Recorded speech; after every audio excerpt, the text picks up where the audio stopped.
Hey guys, it's Bonnie. Today I am here to film the finale in my little series of the best of 2014, and I am here to talk to you about my favorite movies of 2014. Just kind of like a heads up before I get into my list, there are quite a few movies that I have yet to see that may have made this list had I seen them. I haven't seen films yet such as Boyhood, Birdman, The Foxcatcher, Whiplash. Yeah, that's just to name a few. Mostly because my theater sucks most of the time and just doesn't have these great movies.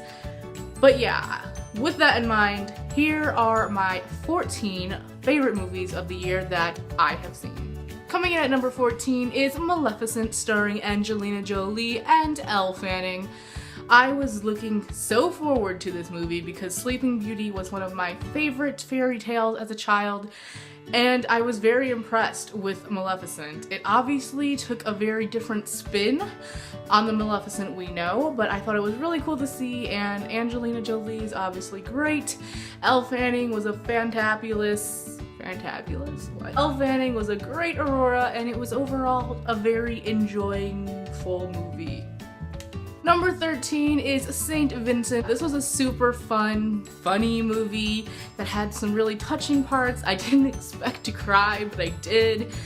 It was just a really overall nice film that you should check out if you haven't. Coming in at number 12, I have Interstellar, starring Matthew McConaughey and Anne Hathaway, directed by the great Christopher Nolan. This was a huge, highly anticipated film for me this year. And while it didn't quite live up to my expectations, it was still pretty good. People tend to either love or hate this movie, but I'm kind of somewhere in the middle. Because at some points I'm like, but at other parts I'm like, yeah. So I don't know, I feel like I need to see it a few times, which is hard because it's nearly 3 hours long. But yeah, Interstellar, number 12. Number 11 is Begin Again, starring Mark Ruffalo and Keira Knightley. This is another one I was really anticipating because it was made from the same people who made Once, which is one of my all-time favorite movies, and this pretty much lived up to the expectations. It was cute, the songs were good, the little quirkiness was really nice, and yeah, I really loved it. It's not one of the greatest films ever made, obviously, but if you have not checked it out already, I highly suggest you do. Number 10 is a movie that you may or may not have heard of. If you pay attention to films, maybe you have, but if you only see what's in theaters, you probably didn't, because this was very limited release. It was not a nationwide release, although it should have been. And it's on Netflix now, and it is Snowpiercer, starring Chris Evans and a few other people. Yeah, this movie was so good, so intriguing. It takes place entirely on a train. How do you do that and make such a visually beautiful, pleasing movie? I mean, obviously this train is like better than any train we currently have in technology, but still, it was so good. It was just so good. I mean, watch it because it's on Netflix, so you really have no excuse. Unless you don't have Netflix, then is it really 2014 if you don't have Netflix? Now, while this next movie may be at number 9 on my list, it will always be at number 1 in my fandom heart, and that is Mockingjay Part 1, starring Jennifer Lawrence, Liam Hemsworth, Josh Hutcherson, all those people. Obviously, I was going to have this on my list somewhere because I love The Hunger Games, and I love the movies, I love the books, I love Jennifer Lawrence and everybody else in the movies. But yeah, it's only at number 9 because on a film standpoint, it isn't like an amazing, astounding film, especially considering it's split in half, so it's really only half of a journey. I don't want to get too much into this because obviously y'all know I love it, and I have a full review of it on my channel already, so I will link that down below, as well as Snowpiercer. I have an entire review for that too, and Begin Again, and a few of these. I'll link any reviews I have down below. But yeah, number 9, Mockingjay Part 1. Number 8 is a movie I didn't expect to love nearly as much as I did, and that is Big Hero 6. Not sure who did the voices for that one, but it was that cute Disney animated movie. That came out weird. Starring the big puffy guy, Baymax, and oh god, that movie. If you guys haven't seen Big Hero 6, You need to go do that because it was so good.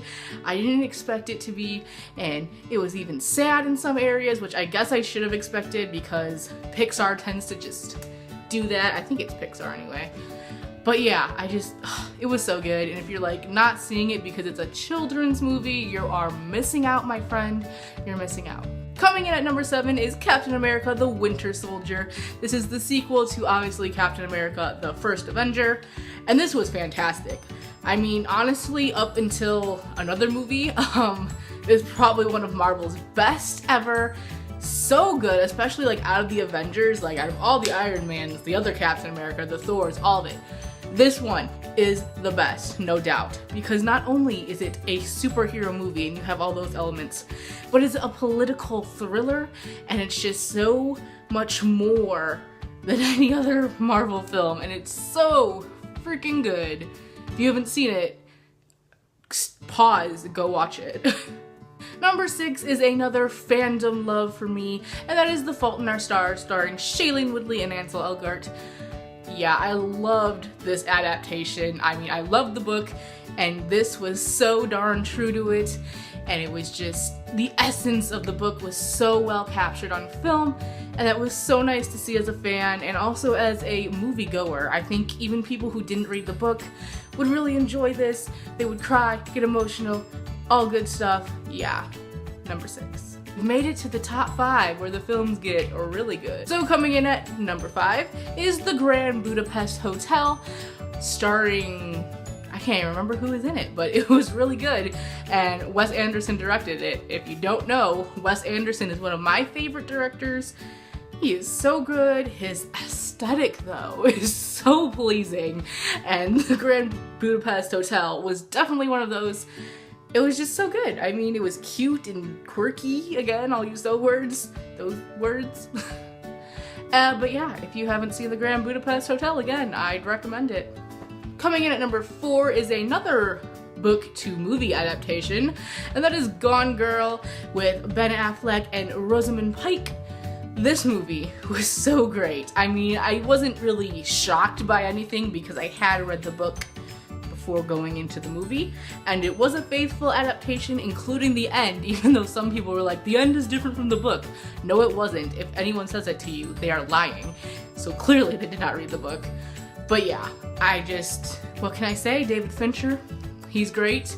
All the acting was great. The story is great. If you haven't seen Gone Girl, please do before you get spoiled, because woo.